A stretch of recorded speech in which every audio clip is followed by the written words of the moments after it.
Hello friends, welcome to Galaxy Classes. उम्मीद है बहुत बहुत अच्छे हो गए आप लोग और आपकी पढ़ाई चल रही होगी बहुत अच्छी। आज हमारा जो ये वीडियो है ये हमारी 100 गोल्डन कंसेप्ट सीरीज का नेक्स्ट वीडियो है और इस वीडियो में हम क्या क्या डिस्कस करने वाले हैं ये सारी बातें डिटेल में आज हम डिस्कस करेंगे। एक बहुत इंपॉर्टेंट टॉपिक जो ज्योमेट्री में क्लास 9th में हम स्टार्ट कर देते हैं और वो है सिमिलैरिटी। लेकिन जब आपके एग्जामिनेशन की बात आती है ज्योमेट्री में तो भाई सिमिलैरिटी से तो क्वेश्चन बनते ही बनते हैं। इन पे बेस्ड एप्लीकेशन में भी काफ़ी सारे क्वेश्चंस बनते हैं।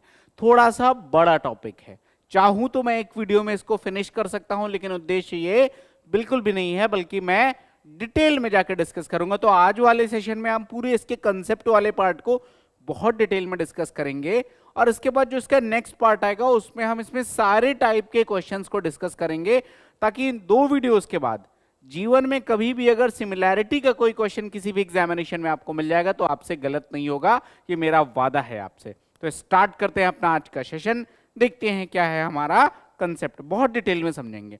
तो सबसे पहली बात, टॉपिक जैसे मैंने आपको बता दिया कि टॉपिक का नाम क्या है, सिमिलैरिटी, या फिर हिंदी वाले भाइयों को भी मैं हमेशा साथ लेके चलता हूं तो टॉपिक का नाम क्या है, दिस इज समरूपता। यहां तक बात क्लियर है? तो मेरा बड़ा सिंपल सा क्वेश्चन है, हालांकि डायरेक्ट शायद क्वेश्चन नहीं आएगा इस बात से आपके एग्जामिनेशन में, बट इट इज इंपॉर्टेंट कि भैया समरूपता है क्या, क्या है समरूपता।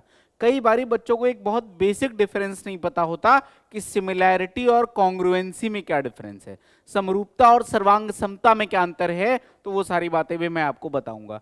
तो जैसा मैंने आपसे यहां पर कहा कि भैया समरूपता क्या है, तो सबसे पहले समझते हैं।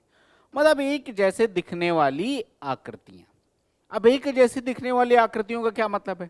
मान लो कि मैंने एक पेंटागन बनाया, ये एक रेगुलर पेंटागन है। मेरे वर्ड्स पे ध्यान दीजिएगा, मैंने क्या कहा कि एक रेगुलर पेंटागन है। अब रेगुलर का वर्ड अगर नहीं पता है तो मैं आपको बता दे रहा हूं कि जब भी मैं किसी पॉलीगन में रेगुलर वर्ड यूज करता हूं, ठीक है, तो फिर इसका मतलब वो समबाहुभुज होता है। रेगुलर पॉलीगन का मतलब समबाहुभुज, यानी उसकी सारी भुजाएं आपस में बराबर हैं। तो रेगुलर पेंटागन का मतलब इस पंचभुज की सारी भुजाएं आपस में क्या हैं, बराबर हैं। और एक और मैंने दूसरा रेगुलर पेंटागन बनाया है कुछ इस तरीके से। इस बार आपको कुछ ये बड़ा सा पेंटागन दिख रहा है, ये भी एक रेगुलर पेंटागन है लेकिन कुछ इस तरीके से। अगर ये दो रेगुलर पेंटागन है तो ये दोनों आपस में क्या है, समरूप हैं। कंडीशन है, मैंने रेगुलर पेंटागन बोला है कि इनकी सारी भुजाएं आपस में बराबर होनी चाहिए। मतलब अगर इर्रेगुलर हो तो जरूरी नहीं कि वो समरूप हो, ये बात कंफर्म है। तो ये बात है कि ये भी अपने आप में क्या है, एक समरूप फिगर है। अगर मैं ऑक्टागन बना दूं, दो रेगुलर ऑक्टागन बना दूं, तो वो भी आपस में क्या हो जाएंगे, वो भी आपस में समरूप हो जाएंगे, कोई डाउट नहीं है इसमें। अगर मैं यहां पर एक सर्कल बना दूं, इसका कुछ रेडियस होगा, एक बड़ा सर्कल बना दूं, इसका कुछ रेडियस होगा, तो ये भी दोनों क्या है, आपस में सिमिलर फिगर हैं, कोई डाउट नहीं होगा इसमें। अगर मैं यहाँ पे स्क्वायर बना दूं, मतलब क्वाड्रिलैटरल में तो ऑक्टागन, डेकागन, नोनागन या फिर क्वाड्रिलैटरल या फिर पेंटागन, हेक्सागन, कुछ भी मैं बना दूं, तो वो सारे के सारे अगर वो रेगुलर फिगर्स हैं तो फिर वो सारे के सारे क्या होंगे, समरूप होंगे। ये समरूपता का बड़ा सिंपल सा मतलब है। लेकिन आपके सिलेबस में समरूपता का क्या मतलब है, पहले वो समझते हैं। तो आपके सिलेबस में समरूपता ट्रायंगल के केस में आती है। आपका जो सिलेबस है वहां पर त्रिभुज के केस में आती है। तो जरा मैं त्रिभुज को थोड़ा सा डिटेल में समझूंगा कि त्रिभुज की समरूपता क्या है। यहां तक आपको बेसिक मीनिंग तो पता चल गया होगा। अब मैं अगर त्रिभुज की समरूपता देखूं तो देखो भैया, अगर ये एक ट्रायंगल है कुछ इस तरीके से, ये एक ट्रायंगल अपने पास क्या है, एबीसी, और इस ट्रायंगल एबीसी के समरूप मैंने एक दूसरा ट्रायंगल बना दिया। मान लो कि इस तरीके से मैंने एक ट्रायंगल बना दिया और इस ट्रायंगल का नेम क्या है, this is D, this is E and this is F. ये एक दूसरा ट्रायंगल है और मैं ये कह रहा हूं कि ये दोनों आपस में समरूप हैं।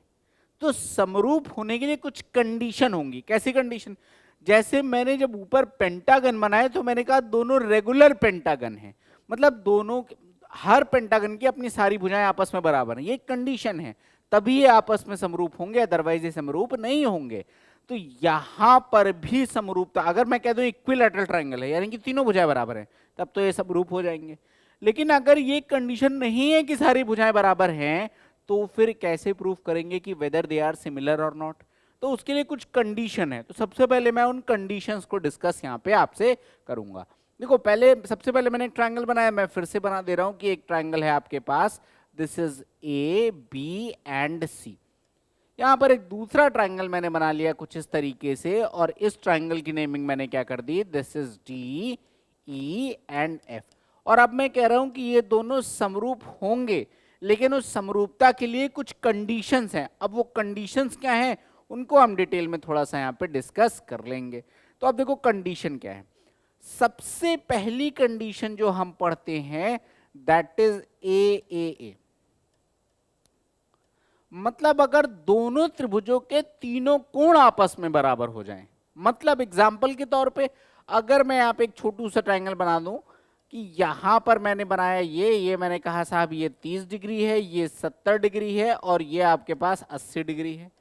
यहां पर मैंने बड़ा सा ट्रायंगल बना दिया और मैंने ये कहा कि ये 30 डिग्री है, ये 70 डिग्री है और ये 80 डिग्री है। तो ये दोनों ट्रायंगल आपस में क्या है, समरूप होंगे। मतलब तीनों के तीनों एंगल अगर आपस में बराबर हैं तो ट्रायंगल कैसे होंगे, सिमिलर होंगे। तो कई बारी इसको शॉर्ट फॉर्म में भी कर लिया जाता है कि भैया तीनों एंगल की क्या जरूरत, अगर कहीं पर कंडीशन सिर्फ ये मिल जाए, मतलब दो एंगल बराबर हैं तो भी वो समरूप होंगे। बिल्कुल सही बात है भाई, क्यों होंगे? क्योंकि दोस्त एक बात समझो कि अगर मेरे पास एक ट्रायंगल ये है और मैंने कहा ये एंगल 50 डिग्री है और ये एंगल 60 डिग्री है, दूसरा ट्रायंगल मैंने ऐसे बना लिया और इस बार मैंने कह दिया ये 50 डिग्री है और ये 60 डिग्री है, तो देखो दो एंगल बराबर होगा। और मैं कह रहा हूं कि सिर्फ दो एंगल ही रिक्वायर्ड हैं सिमिलैरिटी प्रूफ करने के लिए। क्यों? क्योंकि भैया sum of all the triangles, sum of all the angles of a triangle is 180, एक फिक्स नंबर है। तो अगर मैं तीसरा निकालूंगा भी तो वो 70 ही आएगा, क्योंकि टोटल क्या है, फिक्स्ड है। इसका मतलब एक बात तो डन है कि ऐसे केसेस में हम अगर कहीं से भी किसी क्वेश्चन में मैंने दो एंगल बराबर कर दिए, जब आपके पास ऐसी वैल्यूज होंगी तो इसकी दिक्कत नहीं आएगी कभी, लेकिन कई बारी क्वेश्चंस में आपको प्रूफ करने होते हैं। तो जैसे ही आपने दो एंगल बराबर किए आपका एक बात प्रूफ हो गई तुरंत, दैट इज कि भैया ये ट्रायंगल कैसे होंगे, सिमिलर होंगे। तो ये बात आ गई कि भैया चाहे तीनों कोण बराबर हो या दो कोण भी बराबर हो गए, बात सेम ही है। उस केस में वो ट्रायंगल आपस में क्या होंगे, सिमिलर ट्रायंगल्स होंगे। एक सिंपल सा रिलेशन है। आई होप इसमें कोई डाउट आपको नहीं होना चाहिए। अब तीसरा एक केस क्या है, तीसरा एक केस क्या है कि अगर ये कॉन्ग्रुएंट है, ये क्या है, अगर ये कॉन्ग्रुएंट है, हिंदी में हम इसे कहते हैं ये सर्वांगसम है। ये कैसे हैं, सर्वांगसम। अगर ये आपस में कॉन्ग्रुएंट हैं, अगर ये आपस में कॉन्ग्रुएंट हैं तो ये सिमिलर होंगे ही होंगे। अब कॉन्ग्रुएंसी की भी कई सारी कंडीशन है। मैं कॉन्ग्रुएंसी का एक अलग से वीडियो भी बनाऊंगा, छोटा सा वीडियो बनाऊंगा हाफ एन आवर का, उसमें सब कुछ क्लियर हो जाएगा। लेकिन अभी आ गया टर्म तो फर्स्टली आई विल एक्सप्लेन कि भैया क्या मतलब है, तो मैं आपको समझा दे रहा हूं। देखो सर्वांगसमता का मतलब क्या है, कॉन्ग्रुएंसी का मतलब क्या है, ये आप समझ लो। डिटेल में अगले वीडियो में बताऊंगा। तो कॉन्ग्रुएंसी को हिंदी में हम कहते हैं सर्वांगसम, मतलब each and everything is equal. मतलब अगर दो ट्रायंगल आपस में सर्वांगसम हैं तो उनकी तीनों भुजाएं आपस में बराबर होंगी और तीनों कोण तो बराबर होंगे ही होंगे। मतलब अगर एक ट्रायंगल को दूसरे के ऊपर रखा जाए तो वो प्रॉपरली ओवरलैप करेगा, ये कहते हैं सर्वांगसम। अब इसमें कुछ कंडीशन होती हैं जिसको मैंने बताया कि मैं सर्वांगसमता का एक अलग वीडियो ही लेके आऊंगा और डिटेल में डिस्कस करूंगा, तो अभी सिर्फ कंडीशन शॉर्ट में बता दे रहा हूं। लिखा होता है SAS यानी साइड एंगल साइड, यानी दो भुजाएं और बीच का कोण बराबर है तो त्रिभुज आपस में सर्वांगसम हो जाएंगे। ऐसे ही ASA भी आपको कहीं कहीं मिलेगी, मतलब दो कोण और उनके बीच की भुजा बराबर है तब भी ये हो जाएगा। अगर तीनों भुजाएं बराबर है तब भी हो जाएगा। और समकोण त्रिभुज के केस में क्या होता है, एंगल और एक लेग अगर आपका बराबर है तो हो जाता है। तो ये तीन चार कंडीशन है जिसके बारे में हम डिटेल में डिस्कस करेंगे। तो मतलब अगर ट्रायंगल्स कॉन्ग्रुएंट हैं, तो मैंने कहा कॉन्ग्रुएंट का मतलब ही क्या हुआ कि वो एकदम बराबर है, ईच एंड एवरीथिंग। एक के ऊपर दूसरा रखोगे तो वो ओवरलैप करेंगे, तो वो सिमिलर तो होंगे ही होंगे। बस इतनी सी बात है। तो आई होप समरूपता समझ में आ गई होगी। कई बार आप रट लेते हो और मेरा उद्देश्य है कि मैं आपको समझाने पे थोड़ा सा ज्यादा फोकस करूं, इसीलिए मैंने इतना टाइम लिया, so that you guys should have clear understanding कि भैया सिमिलैरिटी है क्या। अब सिमिलैरिटी में कई बार आप लोग चीजें रट के आ जाते हो। क्या रट के आ जाते हो कि भैया यहां पर भुजाओं में आनुपातिक संबंध होता है, कि भुजाएं प्रोपोर्शनेट होती हैं। अब ये कहां से आया क्या आया मैं डिटेल में बताऊंगा, और मैं थोड़ा सा आपको उसका प्रैक्टिकल पक्ष ज्यादा बताऊंगा रादर देन कि बेसिक वाले पार्ट से मैं उन चीजों को प्रूव करूं। तो होता क्या है आपके पास कि अगर एक ट्रायंगल है कुछ इस तरीके से, और इस ट्रायंगल की नेमिंग मैंने कर दिया, this is A, this is B and this is C. दूसरा एक बड़ा वाला ट्रायंगल है, मैंने यहां पर इनको ऐसे बना दिया, मैं बार बार इनको यूज करूंगा। एक बड़ा ट्रायंगल है कुछ इस तरीके से, and again I can say this is D, this is E and this is F. अब ये दो ट्रायंगल हैं अपने पास। अब इन दोनों ट्रायंगल में अगर ये सिमिलर हैं तो आपस में इनमें भुजाओं में आनुपातिक संबंध होगा। मतलब ए बी का जो रिश्ता शायद डी से हो, ए सी का वही रिश्ता डी एफ से होगा, बी सी का वही रिश्ता ई एफ से होगा, अगर A B C angle D E F के रिस्पेक्टिवली बराबर है। ठीक है, लेकिन इस बात को प्रूव करने के तरीके बहुत है, लेकिन मैं आपको एक सिंपल अप्रोच जो कि बहुत जरूरी है उस अप्रोच से समझाऊंगा।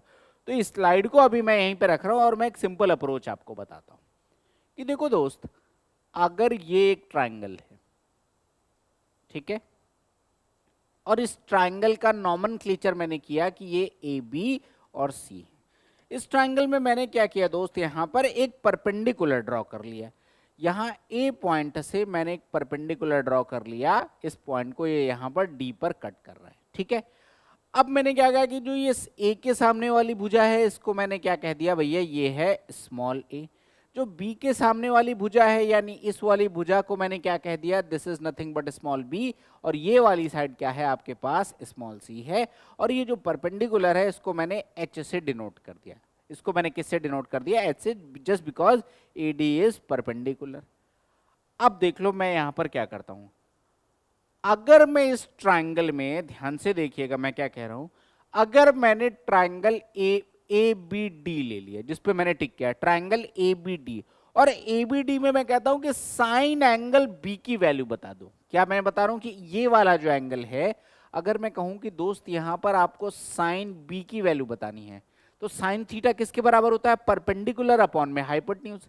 तो अगर मैं ट्रायंगल ए बी डी में देखूं तो इस थीटा के लिए परपेंडिकुलर कितना आ जाएगा, एच, और हाइपोटेन्यूज कितना आ जाएगा, ए बी। तो ये बन जाएगा एच अपॉन में ए बी, कोई डाउट नहीं होगा। और एच अपॉन ए बी की जगह मैं इसको क्या लिख सकता हूं, एच अपॉन ए बी की जगह मैं क्या लिख सकता हूं भाई, ए बी बराबर सी के है तो एच अपॉन सी लिख सकता हूं। यहां से एच की वैल्यू अगर मैं निकालूं तो this is nothing but C sine B, कोई डाउट नहीं होगा इसमें, एकदम क्लियर है। अब जरा देखो, अगर मैं इस वाले ट्रायंगल में ले लूं that is A C and D, और यहां पर आपसे कहूं कि साइन सी की वैल्यू कितनी है, तो साइन सी बराबर कितना हो जाएगा, अगेन परपेंडिकुलर अपॉन हाइपोटेन्यूज। तो परपेंडिकुलर यहां पर कितना है, एच, और हाइपोटेन्यूज कितना है, बी, तो ये आ जाएगा एच अपॉन बी। इस बार मैं साइड ए सी नहीं लिख रहा हूं, डायरेक्ट भी लिख रहा हूं। यहां से अगर मैं एच की वैल्यू निकालूं तो एच बराबर आ जाएगा बी साइन सी, किसके बराबर आ जाएगा, बी साइन सी। अब आपके पास दो इक्वेशन बन रहे हैं, एक एच बराबर सी साइन बी और एक एच बराबर बी साइन सी। दोनों वैल्यू एच के बराबर है, स्मॉल एच के बराबर है, तो दोनों आपस में भी तो बराबर होनी चाहिए ना। तो अगर दोनों आपस में बराबर है that means we can write C sine B is equal to B sine C, कोई डाउट नहीं होगा इसमें। और यहां से अगर मैं थोड़ा सा एडजस्टमेंट करूं तो मैं क्या लिख सकता हूं, साइन बी अपॉन में स्मॉल बी, ये बराबर आ जाएगा साइन सी अपॉन में स्मॉल सी। बोलो हाँ या ना, ऐसे भी लिख सकता हूं, कोई डाउट नहीं होगा। या स्मॉल बी अपॉन में साइन बी बराबर स्मॉल सी अपॉन में साइन सी, ऐसे लिख सकता हूं, कोई डाउट नहीं होगा इसमें। और अगर ये बात बनती है तो सिमिलरली मैं यहां से एक यूनिवर्सल स्टेटमेंट भी लिख सकता हूं। क्या लिख सकता हूं कि भैया साइन ए अपॉन में स्मॉल ए, यानी कि कोण ए, और इसके सामने वाली भुजा हम ले रहे हैं कोण ए की ज्या यानी साइन, और अपॉन में उसके सामने की भुजा, ये बराबर आ जाएगा जो हमने प्रूफ किया है साइन बी अपॉन में उसके सामने की भुजा, और ये बराबर आ जाएगा साइन सी अपॉन में उसके सामने की भुजा। बोलो इसमें कोई डाउट है, जो चीज मैंने प्रूफ की इसी तरीके। अब यहां पर क्या है कि मैं इस बार एक एच ऐसे ड्रॉ करके फिर एक इक्वेशन बनाता, फिर तीनों को बराबर करता, अल्टीमेटली यही आता। ये बात मैं प्रूफ कर सकता हूं, और जो ये बात मैंने प्रूफ की है ये और कुछ नहीं है, यही आपका साइन रूल है। बहुत ज्यादा इंपॉर्टेंट है, इसको आप लिख लो, this one is very much important. ये आपका क्या है, साइन रूल। कि अगर कोई एक ट्रायंगल है, उस ट्रायंगल में कोई भी एंगल है, तो उसका साइन और दैट पर्टिकुलर एंगल अपॉन में उसके सामने की भुजा, ये बराबर होगा दूसरे एंगल की साइन और उसके सामने की भुजा बराबर होगा तीसरे एंगल की साइन और उसके सामने की भुजा। इस तरीके से हम ये रिलेशन यहाँ पे प्रूफ कर सकते हैं, प्रूव ही करते हैं। यहां तक बात क्लियर है। अब आप कहोगे कि हम सिमिलैरिटी पढ़ने चले थे और हम ये क्यों पढ़ रहे हैं। मैंने कहा कि देखो, किसी चीज को प्रूव करने के कई तरीके हो सकते हैं। बेसिक प्रोपोर्शनैलिटी थ्योरम या बेसिक जो रेशियो बेस्ड रिलेशन आता है, उसको प्रूव करने का एक तरीका जो 10th वाला है, लेकिन उससे बेहतर तरीका वो है कि हम वो अप्रोच लेके चले जो आपके एग्जामिनेशन के लिए ज्यादा इंपॉर्टेंट है। इसलिए मैंने इस कंसेप्ट को यहां पर एक्सप्लेन किया है। अब इसी कंसेप्ट का यूज जरा मैं पीछे चलता हूं। अगर इसी कंसेप्ट का यूज मैं यहां पर करूं, मैं यहां पर एंगल्स का थोड़ा सा नेमिंग कर दे रहा हूं। जैसे मैंने कहा दोस्त, ये एंगल मैंने इसको क्या मान लिया, मैंने इसको अल्फा मान लिया, इस वाले एंगल को बीटा मान लिया, और इस वाले एंगल को मैंने क्या मान लिया, थीटा मान लिया। ठीक है। इसी तरीके से इस DEF में मैंने कहा कि ये एंगल क्या हो जाएगा, अल्फा, ये एंगल हो गया आपके पास बीटा, और ये एंगल क्या हो गया, थीटा। हमने अभी कंडीशन बताई कि सिमिलैरिटी की कंडीशन के भाई तीनों एंगल बराबर होने चाहिए, तो मैं ये मान रहा हूं कि ये दोनों ट्रायंगल आपस में क्या है, सिमिलर। इसको इस साइन से डिनोट करते हैं। ठीक है, ये सिर्फ साइन है। अभी अब अगर ये दोनों ट्रायंगल आपस में सिमिलर हैं, अगर ये दोनों ट्रायंगल आपस में सिमिलर है, तो मैंने कहा आपसे कि भुजाओं में आनुपातिक संबंध होना चाहिए। अब उस बात को मैं यहां पे आपके साथ प्रूफ करता हूं। यहां पे आ गया। अब देखो, थोड़ी देर पहले मैंने एक बात पढ़ी आपसे कि अगर मैं यहां पर देखूं तो मैं क्या लिख सकता हूं, जरा देखिएगा। इस वाले ट्रायंगल में मैं क्या लिख सकता हूं, जो साइन रूल मैंने प्रूफ किया कि साइन अल्फा अपॉन में उसके सामने की भुजा विच इज BC, ये बराबर हो जाएगा sign beta, sign beta upon में इसके सामने की भुजा विच इज AC, ये बराबर हो जाएगा साइन थीटा और उसके सामने की भुजा दैट इज AB। ये रिलेशन मैं यहां पर लिख सकता हूं, कोई डाउट नहीं होगा। और अगर मैं यहां पर आ जाऊं, अगर मैं यहां पर आ जाऊं और अब मैं यहां पर देखूं, तो देखो यहां पे क्या लिख सकता हूं, यहां पे मैं लिख सकता हूं भैया साइन अल्फा अपॉन में इसके सामने की भुजा दैट इज EF, ये बराबर आ जाएगा साइन बीटा अपॉन में उसके सामने की भुजा दैट इज DF, और ये बराबर आ जाएगा sine theta, this is sine theta, और अपॉन में इसके सामने की भुजा दैट इज DE, ये भी हो जाएगा। अब देखो, दो कंडीशन बनी, दोनों ट्रायंगल में मैंने ये कंडीशन ले ली। अब मान लो कि भैया इसको मैंने क्या मान लिया, दिस इज इक्वेशन नंबर 1, और इसको मैंने क्या मान लिया, इक्वेशन नंबर 2 मान लिया। अब अगर मैं इक्वेशन नंबर 1 से इक्वेशन नंबर 2 को डिवाइड कर दूं, तो एक टर्म मैं बस सिर्फ आपको समझा रहा हूं कि देखो ये क्या लिखोगे आप ऐसे लिखोगे साइन अल्फा अपॉन में BC, और जब आप इसको डिवाइड करोगे साइन अल्फा अपॉन में EF के, तो ये क्या बनेगा, ये और ये तो कट जाएगा, बन जाएगा EF अपॉन में BC। बोलो हाँ या ना, ऐसे कर सकते हैं। तो अब या 2 डिवाइडेड बाई 1 कर लो, कैसे भी कर लो। तो मैं यहां पे कह रहा हूं कि भैया 1 डिवाइडेड बाई 2, तो क्या बन गया, EF अपॉन में BC, ये बराबर आ जाएगा DF अपॉन में AC, और ये बराबर आ जाएगा DE अपॉन में AB। बोलो हाँ या ना, ऐसे लिख सकता हूं। और यही है भुजाओं का आनुपातिक संबंध। इसको मैं दूसरे तरीके से भी प्रूफ कर सकता हूं, जो आपका 9वीं 10वीं का मेथड है, वहां से भी प्रूफ किया सकता है, लेकिन मैंने जानबूझ के साइन रूल यूज किया। क्यों? क्योंकि साइन रूल को भी हम भर भर के यूज करने वाले हैं आपके SSC के सिलेबस में, तो दोनों का रिलेशन आपको समझ में आ जाएगा, इसलिए मैंने इसको यहां पर यूज किया। तो देखो क्या निकला, EF यानी कि ये भुजा बटे में BC यानी कि ये भुजा, बराबर किसके आ जाएगा, DF अपॉन AC। अब देखो क्या हुआ, DF का मतलब क्या हुआ, थोड़ा सा नीचे कर लेते हैं, यस। अब देख लो, DF का मतलब ये वाली भुजा अपॉन में AC का मतलब ये वाली भुजा आपने ले लिया, और DE अपॉन में AB यानी कि दिस साइड, और यहां पर ये हो जाएगा दिस साइड। ये अनुपात आपस में बराबर होगा। यही चीज सिमिलैरिटी में हम लोग पढ़ते हैं कि अगर दो त्रिभुज आपस में समरूप हैं, दो त्रिभुज आपस में सिमिलर हैं, तो उनकी भुजाओं में आनुपातिक संबंध होता है। मैंने बताया प्रूफ करने के कई तरीके हैं, लेकिन मैंने जानबूझ के साइन रूल वाला तरीका लिया क्योंकि साइन रूल भी मुझे पढ़ाना ही है, तो कम से कम आपको दोनों बातें एक साथ कोरिलेशन में समझ में आ जाएंगी। यहां तक बात क्लियर है। और यहीं से एक तीसरी बात भी समझानी थी। ये बात तो आप समझ में आ गए। कई बारी मैंने देखा है कि बच्चे सही से सिमिलैरिटी लिख नहीं पाते हैं, तो यहीं से अगर आपको साइन रूल समझ में आ गया, ये रिलेशन समझ में आ गया, तो अब कैसा भी कॉम्प्लिकेटेड फिगर हो आप सिमिलैरिटी सही से लिख पाओगे। मतलब क्या है मैं समझाता हूं। जैसे अगर मैं यहां से आगे बढ़ूं, यहां तो हम यूज कर चुके, मैं एक नेक्स्ट स्लाइड ले रहा हूं। मैंने कहा दोस्त एक ट्रायंगल ये है, this is A, this is B and this is C. मैंने कहा दोस्त ये अल्फा है और यहां पर ये बीटा है, ठीक है। यहां पर मैंने एक ट्रायंगल कुछ इस तरीके से बना दिया। ऐसा एक ट्रायंगल मेरे पास मान लो कि बना हुआ है, सही से फिगर नहीं है तो मैं सही कर ले रहा हूं, इसको ऐसे ले लेता हूं। ऐसे बना हुआ है एक ट्रायंगल, ठीक है। और मैंने कहा दोस्त ये अल्फा है और यहां पर ये बीटा है। इसको मैंने डी कह दिया, इसको मैंने ई कह दिया, इसको मैंने एफ कह दिया।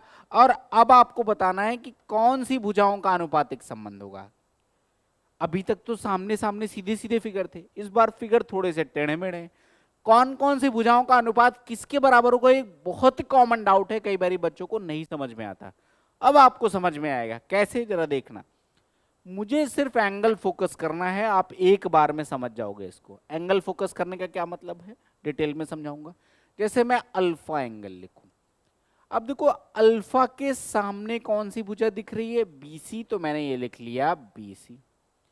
यहां पर ये रहा अल्फा, अल्फा के सामने कौन सी भुजा दिख रही है, दैट इज डी एफ, तो मैंने अपॉन में क्या लिख लिया, डी एफ। ये बराबर होगा, दूसरा एंगल आप लिख लो बीटा। अब आ जाओ, बीटा के सामने कौन सी भुजा दिख रही है, दैट इज ए सी, तो ये मैंने क्या लिख लिया, ए सी। यहां पर आप देख लो बीटा, और बीटा के सामने कौन सी भुजा दिख रही है, ये वाली, दैट इज ई डी, तो ये मैंने क्या लिख लिया, ई डी। तीसरा एंगल बाय डिफॉल्ट बराबर होगा, मैं बता चुका हूं, क्योंकि टोटल सम क्या होता है 180, दो बराबर है तो तीसरा बाय डिफॉल्ट बराबर हो जाएगा। तो अगर मैं तीसरा एंगल ये वाला देखूं तो इसके सामने की भुजा कौन सी है, दैट इज ए बी, तो ये बराबर आ जाएगा ए बी। और यहां पर तीसरा एंगल अगर ये वाला है तो इसके सामने की भुजा क्या आ जाएगी, ई एफ, तो ये आ जाएगा ए बी अपॉन में ई एफ। ये रेशियो आपका यहां पर बराबर होगा। तो कितना भी कॉम्प्लिकेटेड फिगर क्यों ना आ जाए, कितना भी कॉम्प्लिकेटेड फिगर, अगर आपको ये बेसिक अंडरस्टैंडिंग क्लियर है कि भैया मुझे सिर्फ कोण के सामने वाली भुजाओं का अनुपात लिखाना है, तो कभी भी आपकी सिमिलैरिटी गलत नहीं होगी। ये बात एकदम निश्चिंत रखिएगा, एकदम निश्चिंत रहिएगा।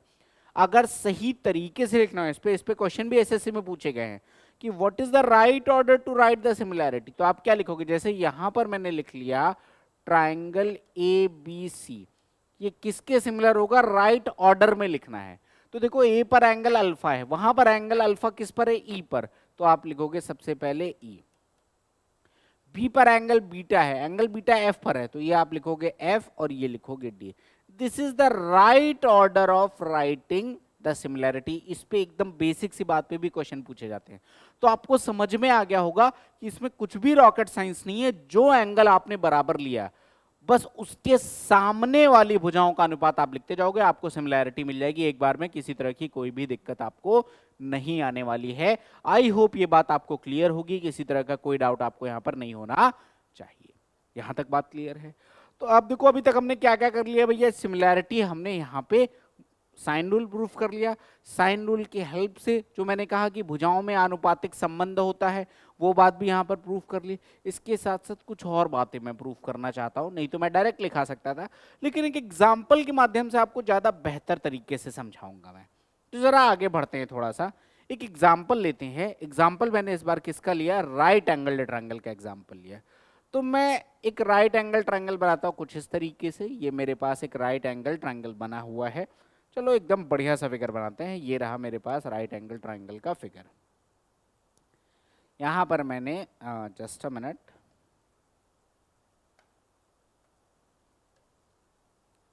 एक राइट एंगल ट्रायंगल आपके पास ये बना हुआ है, और दूसरा राइट एंगल ट्राइंगल आपके पास ये बना हुआ। ये दो फिगर मैंने यहां पर बना लिए। इसका नाम मैंने लिख दिया this is A, this is B and this is C. यहां पर क्या है, this is D, this is E and this is F. ठीक है, और ये दोनों के दोनों कैसे त्रिभुज है आपके पास, ये आपके पास समकोण त्रिभुज है। यहां तक बात क्लियर है। अब यहां से कुछ चीजें जो मैंने आपको पहले पढ़ा रखी है बस उनका मैं यूज करूंगा तो आपको थोड़ा सा बेहतर अंडरस्टैंडिंग आएगी। क्या यूज करूंगा, देखो मैंने आपको क्या क्या पढ़ाया है। मैंने आपको सारे सेंटर्स पढ़ा ही दिए हैं, सारे सेंटर्स पढ़ा दिए, यानी अब आपको स्मॉल आर कैपिटल आर यानी इन रेडियस सरकम रेडियस पता होगा। आपको स्पेशल केसेस भी मैंने पढ़ा रखे हैं राइट एंगल ट्राइंगल के। तो अगर मैं याद दिला दे रहा हूं कि अगर मैं यहां पर इस भुजा को मैं कह दे रहा हूं कि साहब ये कितनी है 3 सेंटीमीटर, ये कितनी है 4 centimetre and this one is nothing but 5 centimetre. यहां पर ये कितना है, दिस इज 6 सेंटीमीटर, ये है आपके पास 8 सेंटीमीटर और ये है आपके पास 10 सेंटीमीटर। ये दो ट्राइंगल हैं जिनकी भुजाएं मैंने लिख दिया है। ठीक है, अब देख लो ये सिमिलर है आपस में, भुजाओं में अनुपातिक संबंध आपको दिख भी रहा है। ठीक है कि भाई ये 3 है, ये 6 है, ये 4 है, ये 8 है, ये 5 है, ये 10 है, मतलब दूसरे वाले ट्रायंगल में भुजा दोगुनी है जो भुजाओं में अनुपातिक संबंध होता है, अभी हमने प्रूफ किया है। अब मैं कह रहा हूं कि दोस्त यहां पे जरा सबसे पहले पेरीमीटर निकालो P। तो देखो पेरीमीटर कितना है 4 3 7 5 12। यहां पर पेरीमीटर कितना है, तो पेरीमीटर 8 6 14 10 24 सेंटीमीटर। कोई डाउट नहीं होगा इसमें, रिलेशन बाद में स्टैब्लिश कर लेंगे। अगर मैं S देखूं तो S का मतलब होता है तीनों भुजाओं का योगफल बटे में 2। तो अगर पेरीमीटर 12 है तो S कितना आ जाएगा 12 बटे 2 यानी कि 6 सेंटीमीटर। यहां पर अगर मैं S देखूंगा तो 24 बटे 2 यानी कि 12 सेंटीमीटर। इसमें भी कोई डाउट नहीं, यहां तक भी बात क्लियर। अगर मैं स्मॉल आर देखूं तो दो फॉर्मूले आपको पढ़ा रखे हैं, जरा कमेंट में लिखिएगा कौन कौन से दो फॉर्मूले आपको पता है राइट एंगल ट्रायंगल के केस में। मैं लिख दे रहा हूं यहां पर। एक फॉर्मूला होता है डेल्टा अपॉन में एस, या फिर राइट एंगल ट्रायंगल के केस में आपको डायरेक्ट पता होना चाहिए। क्या पता होना चाहिए कि भैया ये हो जाएगा P प्लस बी माइनस में H डिवाइडेड बाई 2। ठीक है, जरा लगाते हैं, दोनों ही लगा के आपको एक प्रैक्टिस के लिए मैं देखा। डेल्टा का मतलब क्षेत्रफल, तो इसका क्षेत्रफल देखो 1 बटे 2 3 गुणे 4 3 चौको 12 बटे 2 यानी कि 6 अपॉन में S कितना है 6, तो ये कितना बन गया 1 बन गया। अगर आप इसको लगा के देखना चाहते हो देखो 4 3 7 माइनस 5 यानी कि 2 बटे 2 कितना आ गया, वैल्यू आ गई 1। क्या है, कैसे भी कैलकुलेट करो।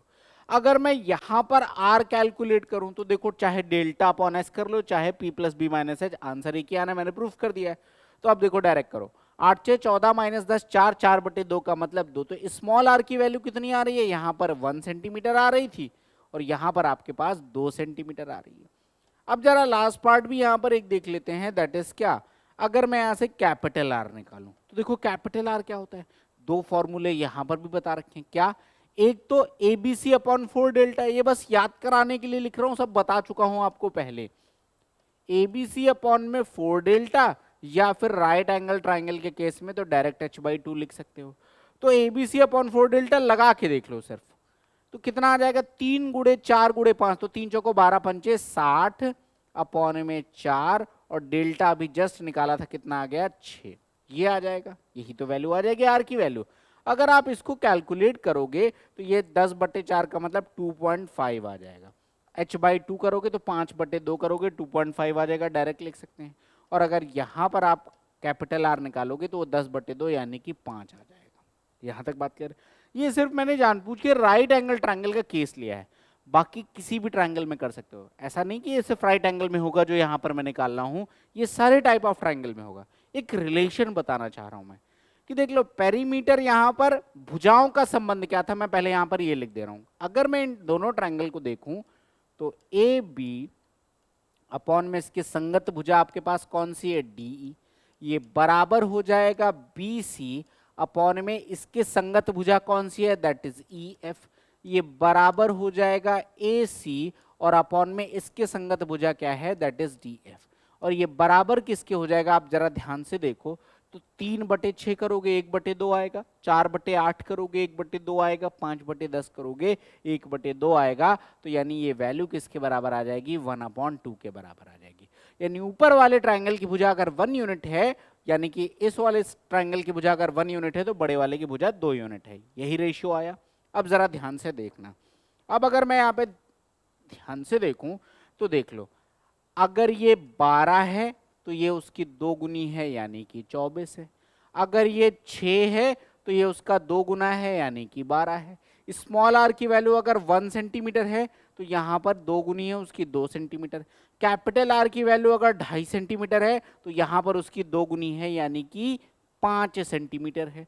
यहाँ तक बात क्लियर है। इवन आप लेंथ ऑफ मीडियन यहाँ से निकाल के देख लो, अगर मैं लेंथ ऑफ मीडियन निकालूं तो लेंथ ऑफ मीडियन क्या हो जाएगा, यहाँ से ऐसे मिला दोगे और यहाँ से ऐसे मिला दोगे। आप सबको पता होगा चूंकि सरकम सेंटर पढ़ा रखा है कि ये 5 5 और ये भी 5 आ जाएगा, यहाँ पर ये 2.5 आ जाएगा, ये 2.5 आ जाएगा, ये 2.5 आ जाएगा, या मीडियन की लेंथ के फॉर्मूले से भी निकाल लो तो देख लो रिलेशन कितने का आ रहा है, अगेन 1:2 का। इसी तरीके से हाइट भी निकालना चाहो तो आप हाइट भी निकाल सकते हो। जैसे अगर मैं हाइट की बात करूं, क्योंकि मैं सारे पॉइंट आपको क्लियर करना चाहता हूं, मीडियन तो आ गया होगा, कोई डाउट नहीं है इसमें। अगर मैं हाइट निकालूं यहां से तो आपको प्रूफ करके दिखा, देखो हाइट बराबर कैसे निकालेंगे। मान लो कि ये तो मीडियन था तो मैं आपको अलग से ड्रॉ करके दिखा रहा हूँ कि मान लो कि यहाँ पे मैंने एक हाइट ड्रॉ किया अलग से, कुछ इस तरीके से, ये 90 डिग्री है, ठीक है। यहाँ पर मैंने अलग से ड्रॉ कर लिया ये 90 डिग्री। तो देखो एरिया ऑफ ट्राइंगल क्या है, एरिया ऑफ ट्राइंगल है 1/2 इंटू में आधार यानी कि 4 इंटू में 3, यही होता है त्रिभुज का क्षेत्रफल। लेकिन अगर मैं बेस AC मान लूं, बेस क्या मान लूं, AC को आधार मान लूं, तो ये बराबर आ जाएगा किसके, 1/2 इंटू में AC की वैल्यू कितनी है 5, और इंटू में हाइट ये वाली विच इज, अगर मैं इसका नाम रख दूं m, तो ये आ जाएगा BM। कितना आ जाएगा BM, हाफ से हाफ कट जाएगा, 12/5, ये बराबर आ जाएगा BM की वैल्यू। और अगर इस ट्रायंगल में देख लो, जरा हाइट निकालते हैं तो अगेन एरिया से ही निकालेंगे, 1/2 इंटू 6 इंटू 8, ये आ जाएगा एरिया, और ये बराबर किसके आ जाएगा, अगर मैं बेस मान लेता हूं DF को तो 1/2 DF कितना है 10 सेंटीमीटर, और ये मुझे E उसको M माना था तो इसको मैं N मान ले रहा हूं, तो ये हो जाएगा इंटू में EN, ठीक है। या H1 H2 भी लिख सकते हो। अब देखो हाफ से तो हाफ कैंसिल आउट हो जाएगा, वैल्यू कितनी बनेगी 48/10, इसको अगर मैं सिंप्लीफाई कर लूं तो ये बन जाएगा 24/5 बराबर EN के। अब जरा दोनों ट्रायंगल की हाइट देखो, 12/5 और यहां पर बन रहा है 24/5, रिलेशन कितने का है, 12/5 का 2 गुना होता है 24/5, यानी हाइट का रेशियो भी सेम आ रहा है। तो मैंने सिर्फ एक एग्जाम्पल लिया राइट एंगल ट्राइंगल का, लेकिन ये चाहे एक्यूट एंगल ट्राइंगल हो, ऑब्ट्यूज एंगल ट्राइंगल हो, स्केलीन ट्राइंगल हो, सब पे ये बात इक्वली एप्लीकेबल होगी। तो अगर मैं आपको समझाना चाहूं, थोड़ा सा पीछे चलता हूं, यहां वाला केस जो मैंने आपको समझाया था, यही केस को और थोड़ा सा बेटर तरीके से अब मैं लिखता हूं कि अब यहां पर ये किसके किसके बराबर होगा। ये केस तो आपको समझ में आ गया होगा। अब इसी केस को मैंने कहा कि थोड़ा सा और बेटर तरीके से लिखता हूं, तो जरा मैं, चूंकि काफी कुछ लिखना है इसलिए मैं इसको रब कर रहा हूं। यहां पर डिवाइड करके मैंने एक चीज तो ये निकाल लिया था, वो क्या, एक चीज जो मैंने यहाँ पे कैलकुलेट किया था वो ये आ गया था कि भैया EF अपॉन में BC, ये बराबर आ गया था अपने पास DF अपॉन में AC, और ये बराबर आ गया था अपने पास DE अपॉन में किसके AB। ये चीज तो आ गई, यहां तक कोई डाउट नहीं है, भुजाओं का अनुपातिक संबंध। लेकिन इसके बाद मैंने प्रूफ क्या किया कि अगर पहले वाले की इन रेडियस स्मॉल r1 है, दूसरे वाले की r2 है, तो ये इन रेडियस का भी अनुपात आपस में क्या हो जाएगा, बराबर हो जाएगा। अगर पहले वाले में एक परपेंडिकुलर ड्रॉ कर दूं, मैंने ये कहा कि यहां पर एक परपेंडिकुलर ड्रॉ किया, दिस इज H1, यहां पर एक परपेंडिकुलर ड्रॉ किया और मैंने कहा दिस इज H2, तो ये भी बराबर हो जाएगा H1/H2। सरकम रेडियस भी मैंने अभी प्रूफ किया है, तो अगर उसका कैपिटल R1 है तो ये कैपिटल R2, ये भी अनुपात बराबर आ जाएगा। मीडियन भी मैंने प्रूफ किया है, तो अगर वो M1 है पहले वाले में, दूसरे में M2 है, तो ये भी अनुपात बराबर आ जाएगा। पेरीमीटर भी प्रूफ कर दिया है, इसका मतलब P1 अपॉन में P2 भी बराबर आ जाएगा, सेमी पेरीमीटर यानी S1/S2 भी बराबर आ जाएगा। हाइट अभी जस्ट बताया, तो हाइट का भी रेशियो प्रूफ भी कर दिया है, तो ये आ जाएगा H1 अपॉन में H2, ये भी आपस में बराबर आ जाएगा। इवन अगर एंगल बाइसेक्टर ड्रॉ कर दो तो लेंथ ऑफ एंगल बाइसेक्टर का रेशियो भी आपस में क्या होगा, बराबर होगा। लेंथ ऑफ एंगल बाइसेक्टर का भी रेशियो आपस में बराबर होगा। क्यों? क्योंकि वहां से आपका एन रेडियस निकलता है, एन रेडियस आपके बराबर आ रहे हैं तो वो चीजें बराबर आएंगी ही आएंगी, मतलब वो अनुपात बराबर आएगा, तो वो भी आप यहां पर लिख सकते हो। तो कुल मिलाकर अगर मेरे पास दो ट्रायंगल आपस में सिमिलर हैं तो भुजाओं का तो आनुपातिक संबंध होता ही होता है। उन त्रिभुजों की संगत माध्यिकाओं का आनुपातिक संबंध, उनके पेरीमीटर्स का रेशियो आनुपातिक संबंध, उनके सेमी पेरीमीटर का आनुपातिक संबंध, उनके इन रेडियस का, उनके सरकम रेडियस का, उनकी लेंथ ऑफ मीडियंस का, उनकी हाइट्स का, उनकी जो परपेंडिकुलर हाइट है जैसे ऑल्टीट्यूड का रेशियो, ये सारे के सारे आपस में क्या होते हैं, बराबर होते हैं। आई होप ये बात आपको एकदम क्लियर होगी। मैंने राइट एंगल के माध्यम से, एक एग्जाम्पल के माध्यम से आपको चीजें बहुत अच्छे से क्लियर भी कर दिया है। Is there is any doubt? अगर आपका कोई भी डाउट है, छोटू सा भी डाउट है, तो please right it down in comment section. मैं डेफिनेटली नेक्स्ट वीडियो में वो सारे डाउट्स ले लूंगा, क्योंकि इसका नेक्स्ट वीडियो पूरे के पूरे क्वेश्चन पे ओरिएंटेड होगा।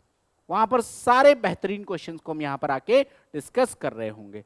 यहां तक आई होप बात क्लियर होगी, कोई डाउट नहीं होगा इसमें।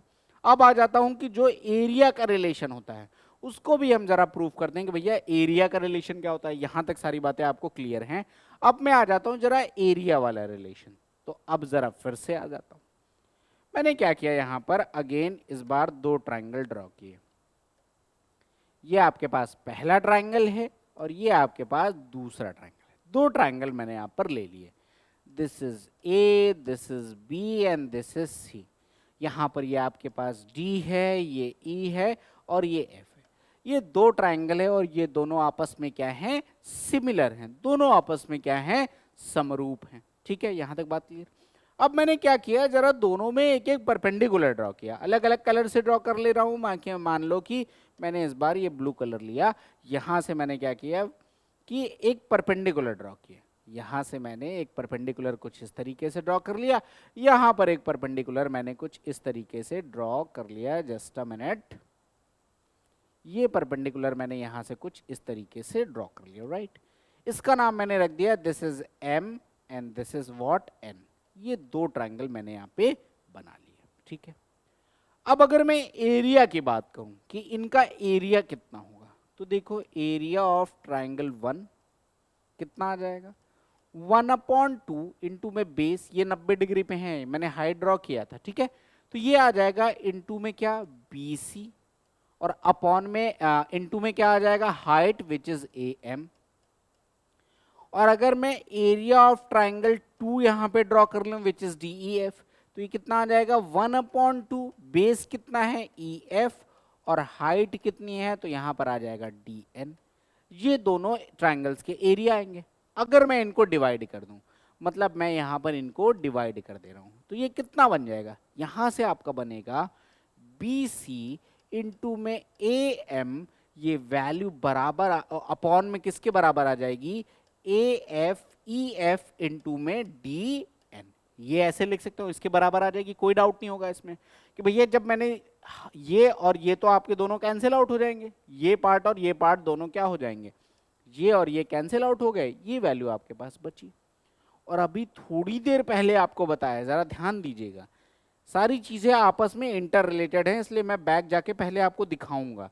थोड़ी देर पहले बताया कि अगर ट्राइंगल आपस में सिमिलर हैं तो देखो ये हाइट का रेशियो भी आपस में क्या होता है, भुजाओं के आनुपातिक संबंध के बराबर होता है। ये बात मैंने प्रूफ किया हुआ है।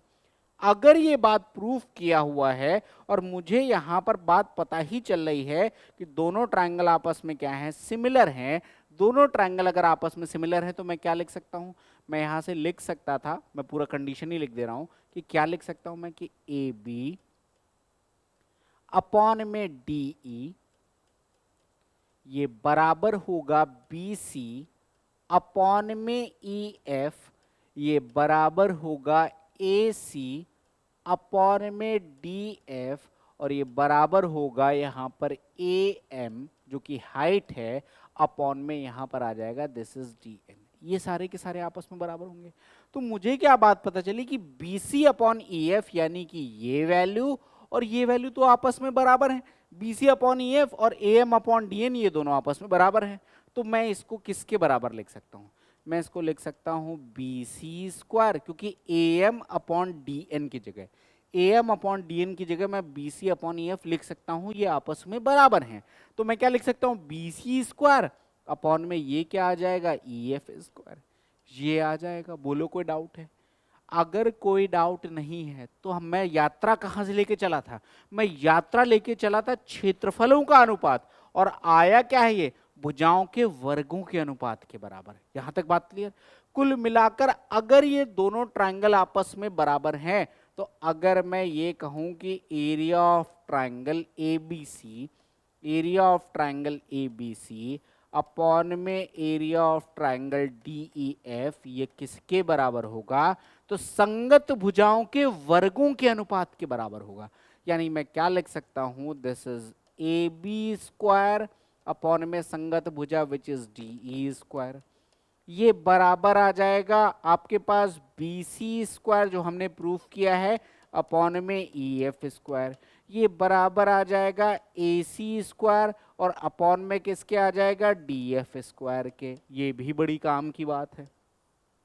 मतलब अगर दो ट्रायंगल आपस में सिमिलर हैं तो उनका जो एरिया का रेशियो होगा वो संगत भुजाओं के वर्गों के अनुपात के बराबर होगा। यहां तक बात क्लियर? तो अगर मैं यहां से AB अपॉन DE निकालूं, क्षेत्रफल दे रखा है, जैसे मैं यहीं से कहूं कि भैया AB अपॉन में DE किसके बराबर होगा, तो ये आप कहोगे अंडर रूट के अंदर area of triangle ABC upon में एरिया ऑफ ट्रायंगल DEF, ये ऐसे भी लिख सकता हूं। अब इनका यूज क्या है जरा आपको समझा दे रहा हूं, क्योंकि बेसिक पार्ट तो मैंने सारा कवर कर दिया, तो मैं जरा यूज देखता हूं। जैसे मैंने कहा एक ट्रायंगल ये है, इसका एरिया है 49 और दूसरा ट्रायंगल ये है, इसका एरिया है 64। मैं कह रहा हूं कि इनकी भुजाओं का अनुपात किसके बराबर होगा, इनकी साइड्स का रेशियो किसके बराबर होगा। अगर मैं इसको कह दूं MNO, इसको मैं कह दूं PQR, और ये आपस में सिमिलर है, तो भुजाओं का अनुपात किसके बराबर होगा? यानी अगर मैं यहां से निकालूं NO अपॉन में QR, तो आप कहोगे this is nothing but under root 49 upon में under root 64 which is 7 upon 8। Direct हम यहां से निकाल सकते हैं, इस पे खूब भर भर के क्वेश्चन पूछे गए हैं। तो आपको ये बात क्लियर हो गई होगी कि भाई एरिया जब सिमिलैरिटी होती है तो एरिया से कैसे रिलेशन होता है भुजाओं का। यहां तक बात क्लियर है? तो अगर मैं पुराने वाले रिलेशन इसमें जाऊं, हर एक चीज आपस में रिलेटेड है, तो मैं बार बार वापस जाके आपको समझा रहा हूं कि अगर मैं इस वाले रिलेशन में जाऊं जो मैंने प्रूफ किया था ये वाला, और अगर मैं यहां से एरिया निकाल दूं कि area of triangle ABC ratio area of triangle DEF, तो ये बराबर किसके आ जाएगा? इन सबका स्क्वायर कर दोगे। अब ये सबके स्क्वायर, मैंने एक रिलेशन तो प्रूफ कर दिया। अगर मैं यहां पर लिख दूं कि भैया area of triangle ABC upon में एरिया ऑफ ट्रायंगल DEF आपने निकालना है, किसके बराबर होगा? तो अब आप क्या कहोगे? इनका स्क्वायर, इनका स्क्वायर। यही बात अभी जस्ट मैंने प्रूफ किया है, तो ये तो प्रूफ किया है, लेकिन ये जिसके जिसके भी बराबर है वो सबका स्क्वायर आपको लेना होगा। अगर क्षेत्रफल का आपको अनुपात निकालना है तो इन सबका आपको क्या करना होगा? स्क्वायर करना होगा, या वाइस वर्सा अंडर रूट लेना होगा अगर कोई एक चीज दे रखी है और वहां से मतलब वहां से क्षेत्रफल आपको गिवन है और इनका अनुपात निकालना है। ये बात भी क्लियर हो गई होगी, कोई डाउट नहीं होगा इसमें, एकदम क्लियर कंसेप्ट है, क्योंकि सारी चीजें आपस में क्या है? इंटर रिलेटेड हैं। आई होप यहां तक कोई डाउट किसी भाई का नहीं होना चाहिए। अगर एक छोटू सा भी डाउट रह गया है तो आप लोग प्लीज कमेंट सेक्शन में लिखिएगा, क्योंकि नेक्स्ट वीडियो में मैं सिर्फ इसके क्वेश्चन ही डिस्कस करने वाला हूं, तो मैं वो सारी चीजें आपके साथ डिटेल में डिस्कस करूंगा। अब आ जाता हूं जरा, अभी ये टॉपिक खत्म नहीं हुआ है, मेजर पार्ट तो खत्म हो गया, लेकिन कुछ चीजें आपको पता होनी चाहिए, तो मैं आपको डिटेल में ही सारी चीजें बताऊंगा। आई होप यहां तक कोई डाउट नहीं होगा, ठीक है। अब मैं आ जाता हूं कि भैया व्हाट इज बीपीटी थ्योरम। लिखा जाता है बीपीटी थ्योरम। अब ये क्या है? इसे कहते हैं बेसिक प्रोपोर्शनैलिटी थ्योरम।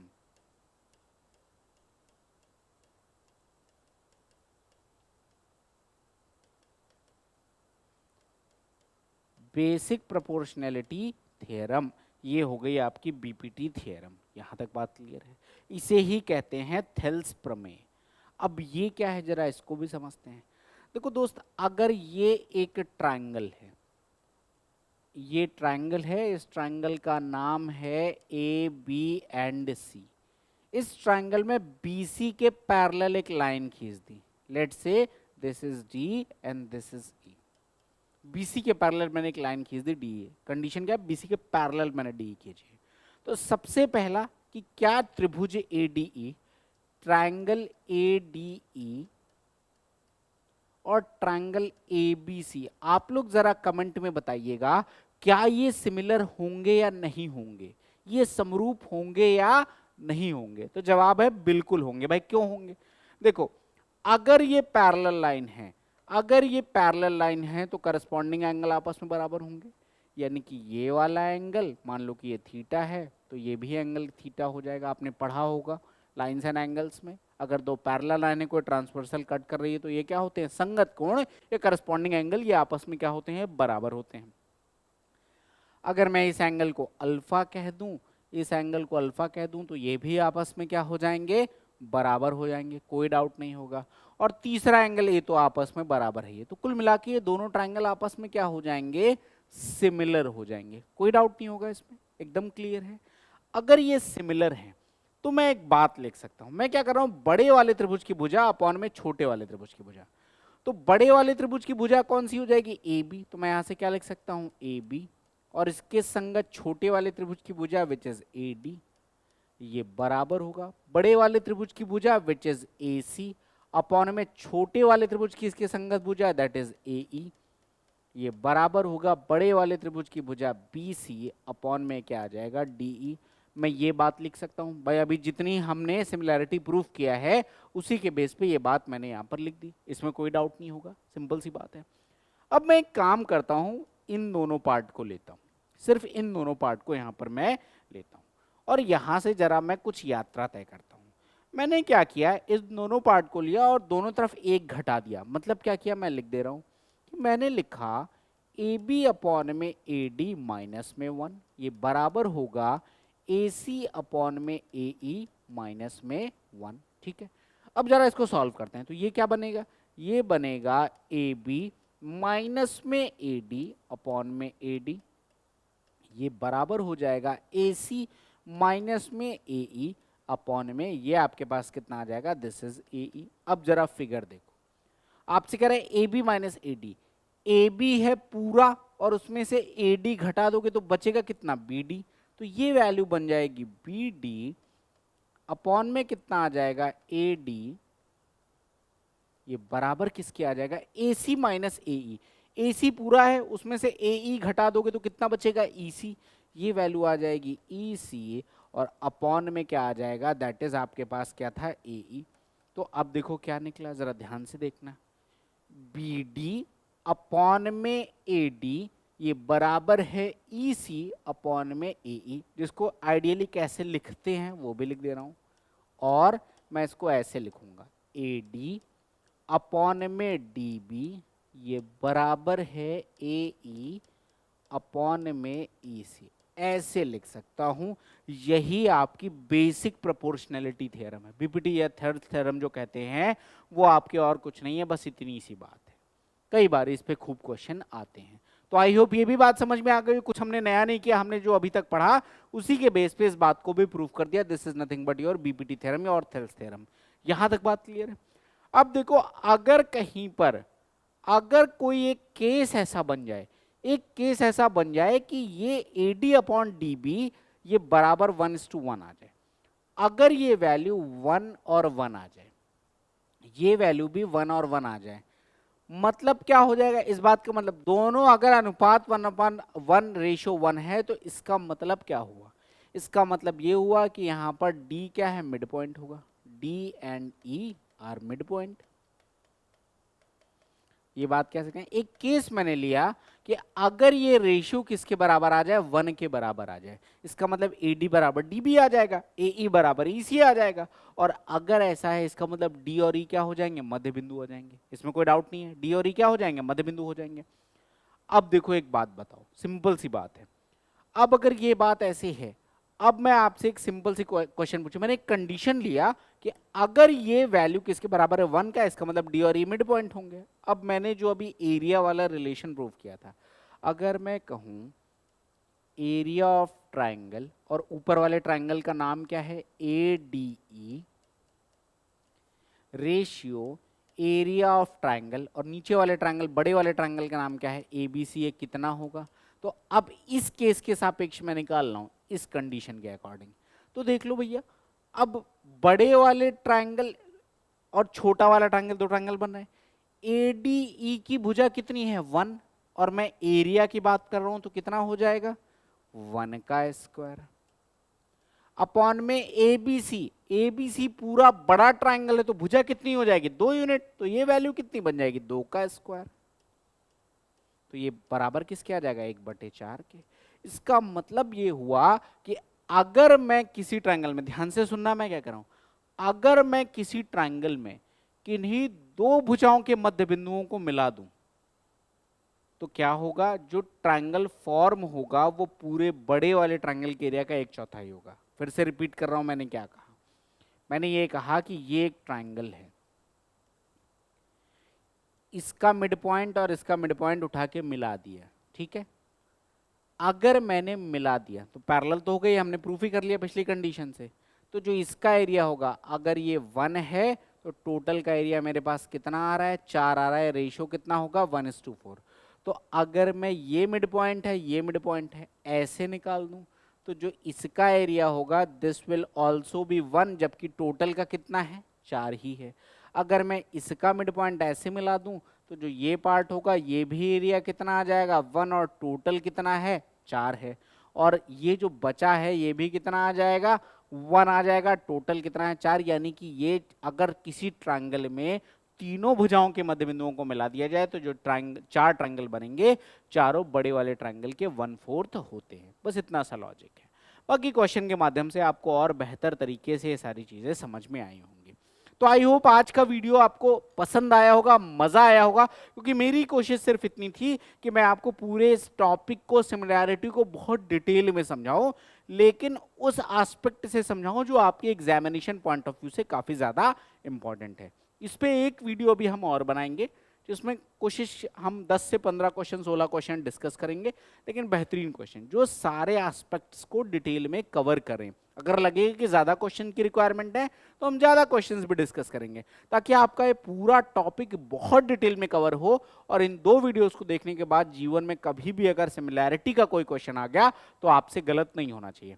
अगर आपको किसी और टॉपिक पे वीडियो चाहिए तो please let me know in comment section, मैं उस टॉपिक पे भी वीडियो बनाऊंगा। बाकी इस टॉपिक की क्विज आपको मिल जाएगी, जाके सॉल्व करिए। इस टॉपिक का हैंड रिटन नोट्स मिल जाएंगे, प्लीज़ सेव कर लीजिएगा। और ऐसे बेहतरीन वीडियोस के लिए गैलेक्सी क्लासेस को फॉलो करिए। Thank you.